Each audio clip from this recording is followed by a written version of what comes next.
embarrassed about this sort of thing. And what the sort of thing was that I just sort of like got myself onto the stage. I just handed my terrible poems to Akila. And luckily, because Nairobi is a Buddhist university, there was like this ikebana, and there were pink roses. And I was like, all right. So I selected one, and then horribly just stood at the back of the Buddhist banner silk stage area. And I consumed this pink rose, eventually making it onto all fours, where I dramatically regurgitated it. And then, like, luckily had some Gabriela Mistral poem that I read in a meaningful way. And I just got off that stage, and I was so humiliated. I felt so bad. But as I said, Akila did not give a toss. And so, in memory of that, and thinking that this is a performance night, but I did not have it in me to pour ox blood from the mid-waist down, neither could I get into the meat sack. How can I put this? I did not have it in me, as I said, but I did have it in me to ask one of Melissa Buzio's students from Pratt. Thank you, Melissa, as well, for being such a beautiful host for me in New York City, and the coffee and so on, every day, and taking me to something great called Spa Castle in Queens. On a side note, I too have been in the Vagina Cave. It's really great, I have to say. I'm directly from there. So one of Melissa's beautiful students, and I know some of you are here in the audience, thank you so much for coming, stole a pink rose. It's now sort of a bit decayed because this happened yesterday, a pink rose from the garden of Pratt Institute. And so in honor of Akila, I brought it. Doesn't seem quite the moment to eat it right now, but perhaps during my reading I'll work up to that. So thank you very much. And I'm going to read, I'm not even going to read writing, but things that resemble writing and precede it, and become it in time. I beg your pardon, I think Stephen Motica here, who's publishing the book. Sorry, Stephen. I still haven't written the book, which I believe is going to be published in a week. That's all right. And so I will read from it and work up to the consumption of the Pitra Paksha rose in honor and memory of your friend and mine, Akila Oliver. Ban. One second. Ariel, where are you? Over here. Oh, thank God. Ariel, I have two exit strategies for this reading. And so at any point I can initiate protocol 1, and then just I'll look at you and then sort of make something, and then I can get out there, or if it seems okay, I can go straight through to the very bit. You want me to tell you when 20 minutes is up? Or yeah. Is that what you're trying to say? Pretty much, yeah. Okay. Near it, like just before it, so I can like head for that exit. Just before it, yeah. I've seen the exit for the Bronx. Now, due to my introductory remarks, I have dehydrated myself. Melissa, would you please find my water in the unicorn backpack? I was meant to bring that in honor of Dynasty handbags. The unicorn backpack commissioned by the Oakland Days. Thank you. And this is Melissa Buzio.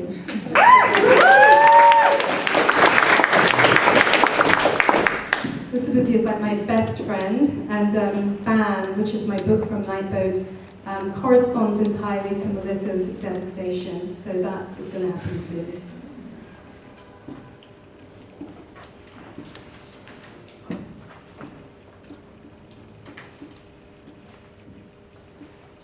And I'm going to begin with a quote.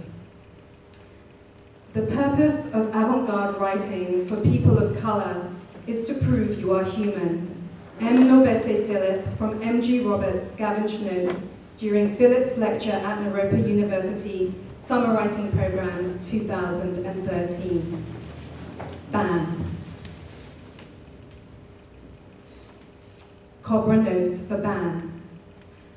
I want a literature that is not made from literature. A girl walks home in the first minutes of a race riot, before it might even be called that. The sound of breaking glass as equidistant as happening or coming from the street and from her home. What loops the ivy asphalt glass girl combinations, abraded as it goes. I think too of the curved passing sound that has no fixed source. In a literature, what would happen to the girl? She fails to orient, to take another step. I understand. She is collapsing to her knees, then to her side in a sovereign position. Notes for Ban 2012, a year of sacrifice and rupture. Murderous roses blossoming in the gardens of immigrant families with money problems, citizens with a stash, and so on. Eat a petal and die. Die if you have to. See Endgate, Serpent Gate, Hole. I myself swivel around and crouch at the slightest unexpected sound. When she turned her face to the ivy, I saw a cube of bunched up foil propped between the vines. Posture made a circuit from the ivy to her face, the London street a tiny jungle, dark blue and shimmering a bit from the gold-brown tights she was wearing beneath her skirt. A girl stops walking and lies down on a street in the opening moments of a riot. Why? At points it rains. In a novel that no one writes or thinks of writing, the rain falls in lines and dots upon her, in the loose genetics of what makes this street real. The freezing cold, vibrating weather sweeping through southeast England at 4 p.m. on an April afternoon is very painful. Sometimes there is a day, and sometimes there is a day reduced to its symbolic elements. A cup of broken glass, the Queen's portrait on a thin bronze coin, dosage, rain. This is why a raindrop indents the concrete with atomic intensity. This is why the dark green glossy leaves of the ivy are so green, multiple kinds of green, as night falls on the skirt, the outskirts of London, les banlieues. Ban en banlieue, suburban. A puff of diesel fumes on an orbital road. The country outside London, with its old parks and labyrinths of rhododendron or azalea, futile and tropical pinks, in a near-constant downpour of green, black, and silver rain. In the forest surrounding London, a light ice falls through the trees, like glitter. A snake, aspen-coloured, bright yellow with green stripes, slips through the bracken, its pink eyes open, and black diamond-shaped irises blinking on then off. In frozen time, ancient beings emerge with the force of reptiles.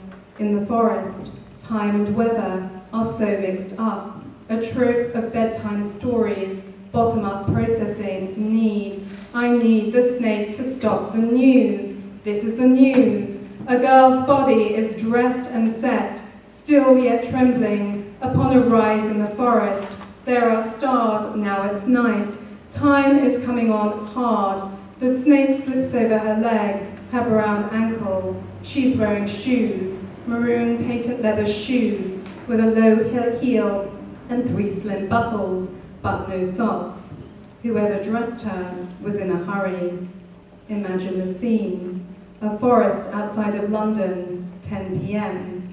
An April snowfall, the ground still coppery gold. A snake has escaped from time, a suburban aquarium. Volatile, starving, it senses a parallel self. The girl's body emitting a solar heat, absorbed in the course of a lifetime, but now discharging, pushing off. Without thought, below thought, it moves toward her through the rusted trees. What is Ban? Ban is a mixture of dogshit and bitumen, ash, scraped off the soles of running shoes, Puma, Reebok, Adidas. Looping the city, Ban is a warp of smoke. To summarize, she is the parts of something, remixed as air, integral rigid air, circa 1972 to 1979. She's a girl, a black girl, in an era when, in solidarity, Caribbean and Asian Brits, self-defined as black, a black-brown girl, encountered in the earliest hour of a race riot, or what will become one by nightfall. April the 23rd, 1979. By morning, anti-Nazi campaigner Blair Peach will be dead. It is in this sense a real day, though Ban is unreal. She's both dead and never living, the part, that is, of life that is never given an existence. What, for example, is born in England, but is never, not even on a cloudy day, English? Under what conditions is a birth not recognized as a birth? Answer, Ban. And from Ban, Banlieue, the former hunting grounds of King Henry VIII. Earth mounds, oaks split into several parts by a late-century lightning storm. These suburbs are, in places, leafy and industrial. The Nestlé factory spools a milky lilac effluent into the Grand Union Canal that runs between Hayes and Southall. Ban is 9, Ban is 7, Ban is 10. Ban is a girl walking home from school just as a protest starts to escalate. Pausing at the corner of the Uxbridge Road, she hears something, the far-off sound of breaking glass. Is it coming from her home, or is it coming from the street's distant clamour?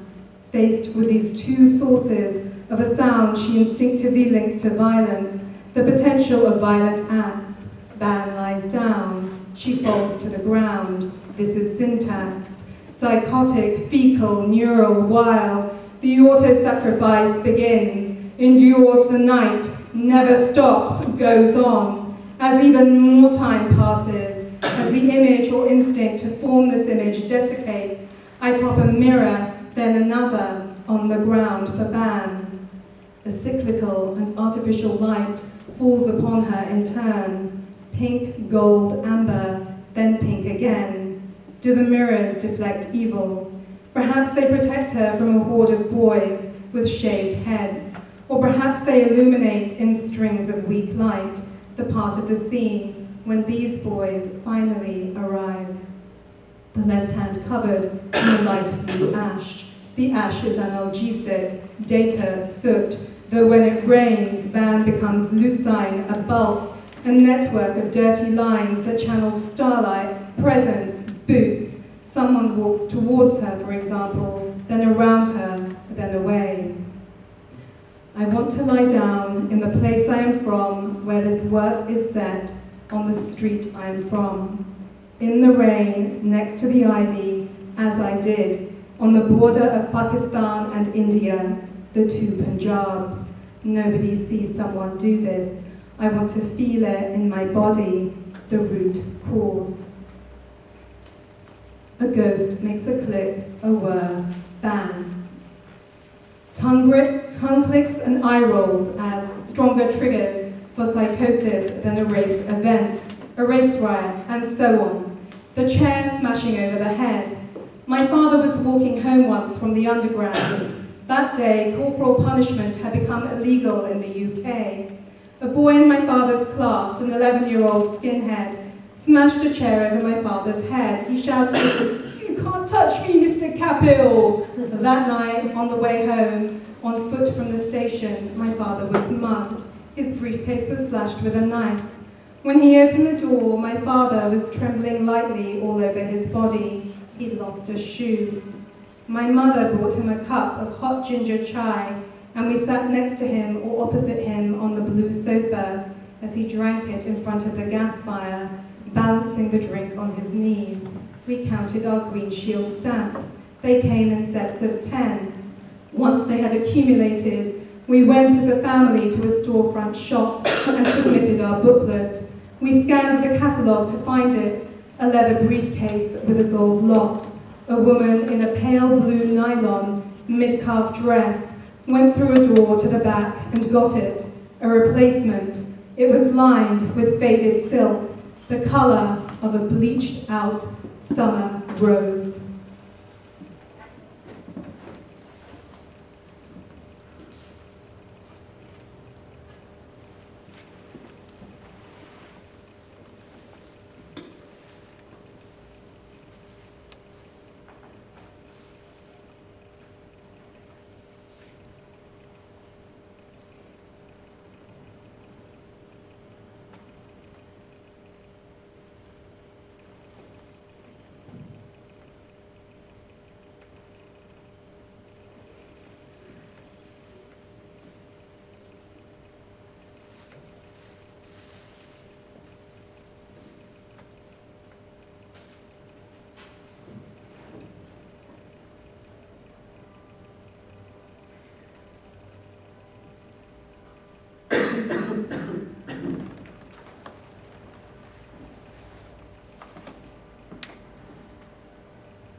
Why do some forms of violence strengthen the psyche rather than disrupting it?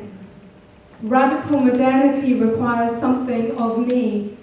It requires me to write aesthetically about violence, to write the larger scene. Every day I try to write the race drop for Ban, the moment that her knees hit the ground, but at night I simply dream this. I dream of exiting a London Underground stop at the interface a car would make with the M25. The commuters are processing around what else? A roundabout. Their hands on imaginary steering wheels in a V position, their winged back loafers shuffling on the tarmac, the black road. They're playing a game. Evening editions of regional newspapers tucked sharply under their arms. The dream requires something of me. It requires me to acknowledge that my textual creature, Ban, is overwritten by a psychic history that is lucid, astringent, witty, no longer purely mine. Sometimes think I'm doing a very weak thing as a writer, to incarnate a thing long gone. How can I write the body without writing it out of the time in which it belongs? I've been reading the occult final section of the Bhagavad Gita that was written just before Krishna died, in which instructions for the afterlife, the forward movement of an imagined time, are clearly laid out. Who can I talk to about Asian vampires, about the capacity to bilocate? I need to catch the thousand-headed dots and bits of Ban, her circulating matter and black spots, to keep or trap on a glass pane a sooty mark or smudge. On the night of the riot, it rained, a damp loop. I thought about the race clicks to make her, translated to the long lines. In the United Kingdom, I noticed the tongue-to-soft palate tucks the older white customers made, turning their bodies away when we entered a meat shop or other kind of place, a delicatessen, a boutique. A whir as the sentence fragments were sucked off, a ding as the doorbell chimed, orienting the shopkeeper to a new arrival, a customer, the beef. I thought or think of Ban, who would not go home nor continue on the street. This time, I don't go home. Like a person in an ancient pose, I lean in an L-shaped posture over the counter, flat back, rump displayed to any passerby, blood dripping down the backs of my thighs. They don't see me. I clean the street until all that's left is a ring of oily foam, the formal barrier of a bad snow. Are you sick and tired of running away? Then lie down. Invert yourself above a ditch beneath a bright blue sky. Is zinc an element? It's a sheen. Spread it on the ankle of Ban. Is there a copper wire? Is there a groin? Make a mask